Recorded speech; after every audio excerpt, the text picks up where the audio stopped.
अहाँ सबके स्वागत कर रहल छी। हम अमृता झा एकटा गौरी गीत गाबि रहल छी। अहाँ सबके गीत नीक लागे तो वीडियो के लाइक करब और केहन लागल कमेंट में कहबे। जे ई चैनल पर नया छी हुनका से आग्रह है कि चैनल के सब्सक्राइब करू। जय मिथिला, जय मैथिली और सब पाबनि पिनाइ के हमरा तरफ से बहुत बहुत शुभकामनाएं। एकता सिया सुकुमारी दोसर जाना कदुलारी, दोसर जाना कदुलारी,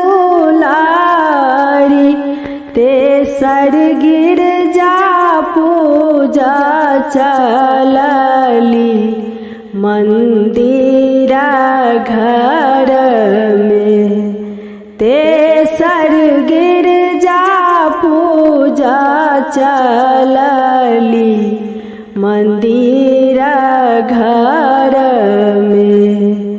अर्जी सुनियो गिरजा माई, जे लेल मंदिर एलौं आई, जे लेल मंदिर एलौं आई, लाज रखियौ हे गिरजा जनकपुर में, लाज रखियौ हे गिरजा जनकपुर में।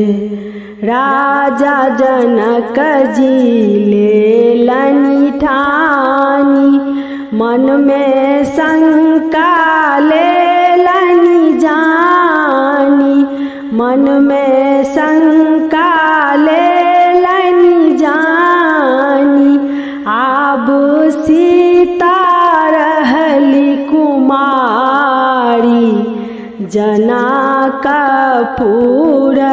में, आब सीता रहली कुमारी जनकपुर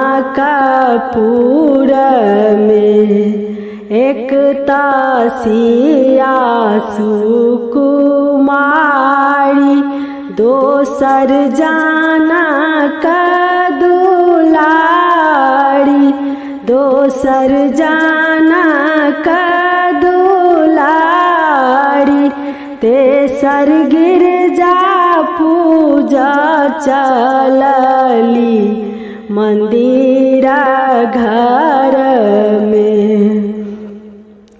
राम जी धनुषा लेलनि तानी, मुनि सब मंत्रक केलनि उचारी, मुनि सब मंत्रक केलनि उचारी, सब कियो गावथि मंगल गान जनकपुर में, सब कियो गावथि मंगल गान जनकपुर में।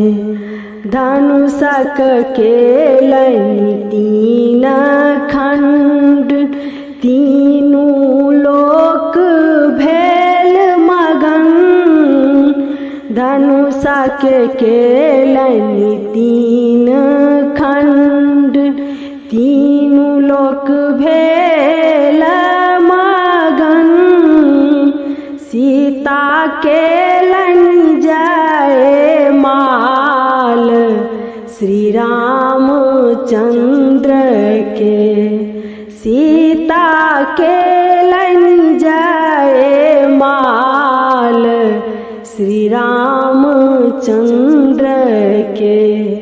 एकता सिया सुकुमारी, दोसर जाना कदुलारी, दोसर जाना कदुलारी, तेसर गिरजा पूजा चलली मंदिर घर में, तेसर गिरजा पूजा चलली मंदिर घर